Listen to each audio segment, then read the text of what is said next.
สบายดีเด้อพ่อแม่พี่น้องมื้อนี้พวกเขาก็จิพากันเข้าไปในเมืองเนาะก่อนจิพากันเข้าไปในเมืองนี่ก็จิจัดการพวกอาหารการกินก่อนเพราะว่ามีลูกอ่อนมีลูกน้อยไปนำนี่ก็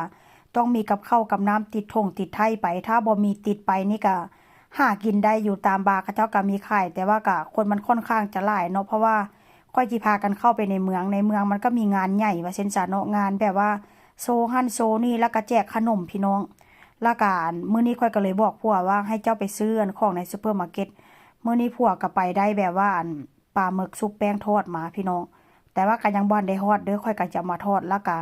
หลังจากทอดแล้วก็จะมาใส่ขนมปอกขนมปังว่าเส้นซาแล้วก็มีใส่กรอกมานำใส่กรอกนี่ก็คล้ายๆกับเนื้อหมูลมควันนั่นล่ะพี่น้องเนื้อหมูที่แบบว่าเขาเจ้ายัดใส่แล้วก็จะแบบว่าเอาไปลมควันหั่นนะลมควันให้มันแห้งหรือว่าหมักไว้อ้าวโดนว่าเส้นซาพี่น้อง แล้วเวลามาทอดเนาะทอดแล้วก็มาใส่ขนมปอกขนมปังก็ค่อนข้างจะแซ่บว่าเช่นซะเพราะว่าอาหารของคนทางนี้นะเวลาเขาเจ้าแบบว่าไปข้างนอกนะเนาะเขาเจ้าจะเฮ็ดแบบว่าขนมปังยัดไส้ไปกินเพราะว่าจะไปขึ้นเขาไปเดินปงเดินป่าอย่างซี่นะส่วนหลายเขาเจ้าก็จะเฮ็ดขนมปังยัดไส้แล้วก็เอาติดถงไปนำว่าเช่นซะยากยามใดก็กินยามนั้นอันนี้ก็เป็นปลาหมึกที่ว่าค่อยทอดแล้วเด้อพี่น้องค่อยจะมาเฮ็ดยัดใส่ขนมปังแล้วก็จะโรยหน้าด้วยซอสมายองเนส ซอสมายองเนสนี่ค่อยซื้อมานี่ค่อยกันซื้อแบบว่าเขาเจ้าปั่นใส่ผักซี่ใส่กระเทียมซื้อแบบว่าสำเร็จรูปมาว่าเช่นซาโนอันนี้ก็เป็นไส้กรอกเด้อพี่น้องหลังจากที่ว่าค่อยทอดปลาหมึกแล้วค่อยก็จะมาทอดไส้กรอกหน้าตาไส้กรอกนี่ก็จะเป็นแบบนี้เลยพี่น้องแต่ว่าทางนี้เนาะส่วนใหญ่ก็จะแบบมักทอดกินแล้วก็เอาใส่ขนมปังกินตอนร้อนๆเด้อมันจะค่อยแซ่บแล้วอีกอย่างน้ำมันค่อนข้างจะหลายพี่น้องเพราะว่าข้างในเห็นก็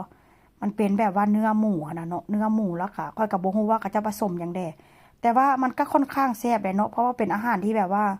ทางนี้เขากินแบบนี้ว่าเช่นซะพี่น้องแต่ว่าทางบ้านเฮาเนาะถ้าจิไปหั่นไปนี่ก็โอ้ยก็นึ่งข้าวเหนียวตำแจ่วปลาแดกทอดหั่นทอดนี่เพราะว่าเวลาที่ไปหั่นไปนี่นะเนาะบ้านเฮาก็จิพายแอบข้าวน้อยไปแต่ว่าทางนี้เด้อทางนี้เน้นขนมปังแล้วก็ต้องมียัดไส้บางเทื่อนี่ถ้าหากว่ามีเวลาเนาะค่อยก็จะทอดทอดไข่แล้วก็ใส่ใส่ใส่กรอกบางเทื่อก็เทศแบบว่าแซนด์วิชว่าเช่นซะแต่ว่าช่วงนี้ก็มันบ่ค่อยมีเวลาหลายพี่น้องมันแบบว่าเวลามันจำกัดเพราะว่าต้องนั่งรถไปเป็นชั่วโมงครึ่งแล้วอีกอย่างก็ต้องเอารถไปจอดไว้แล้วก็ต้องนั่งรถไฟเข้าไปในเมืองอีกพี่น้องมันก็แบบว่าหลายติดหลายต่อว่าเช่นซะอันนี้ก็เป็นซอสมายองเนสที่ว่าค่อยเว้ามาก่อนหน้านี้เนาะซอสมายองเนสนี้ก็ใส่กระเทียมแล้วก็ใส่ผักชีฝรั่ง